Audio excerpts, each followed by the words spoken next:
My daughter called me a broke loser at my birthday dinner. 20 people heard every word. My name is Darius Hayes. What they didn't know was that I own the building she lives in, valued at $22 million. They also didn't know that for 5 years she'd been paying half the market rent, $4,100 instead of $8,200 a month. That's roughly $250,000 in subsidies from the father. She just humiliated in public. The next morning, I called my attorney. 30 days later, Vanessa got her new lease, full market rate. No more family discount. She thought she was ashamed of her janitor dad. She had no idea her landlord was sitting right there listening to every insult.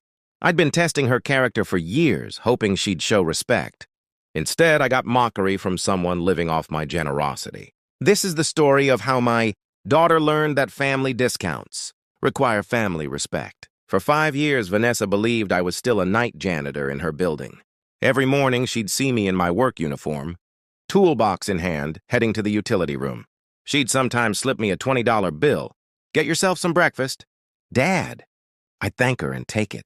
I was waiting to see if she'd ever respect me for who I was, not for what she assumed I did.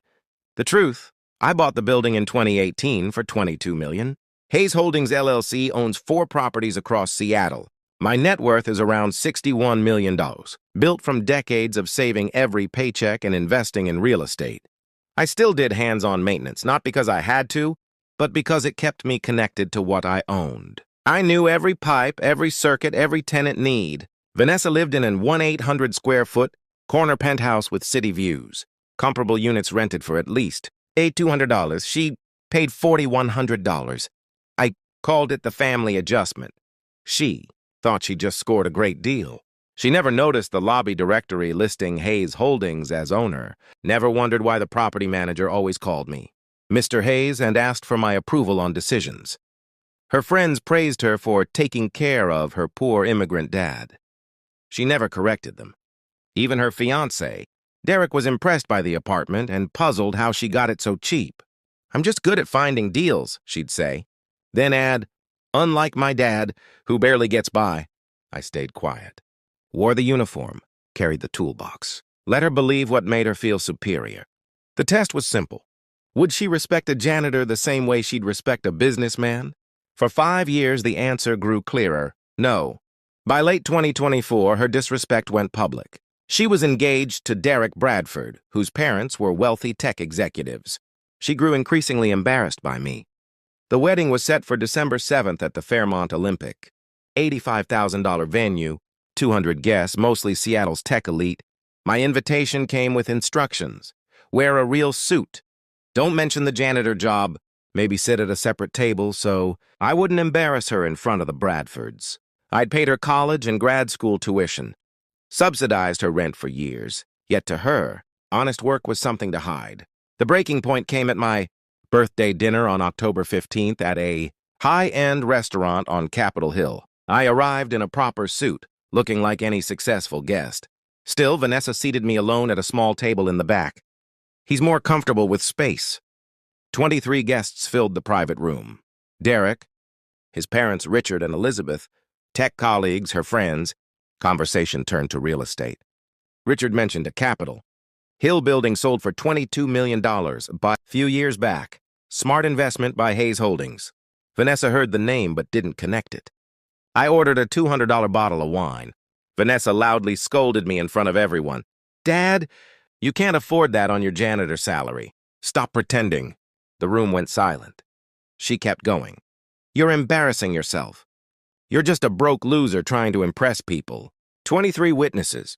I calmly announced I'd pay for everyone's dinner, handed over my black Amex, and covered the $4,200 bill plus tip.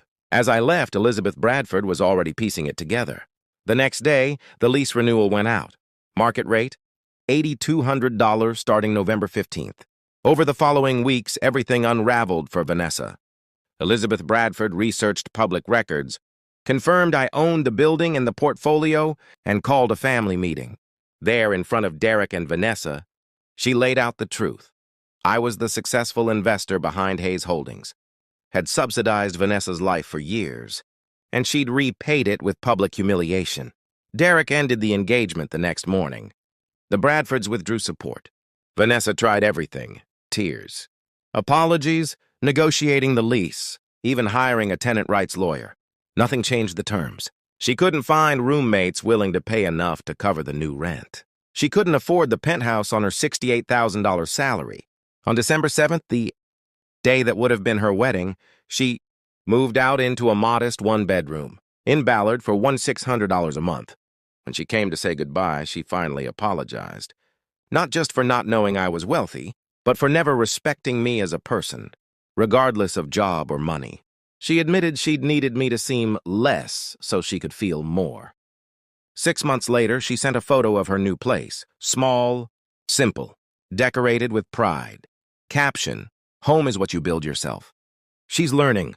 Sometimes the kindest thing you can do for someone who takes your generosity for granted is to stop giving it until they earn respect the old-fashioned way. If you've ever had to set hard boundaries with family, share your story below.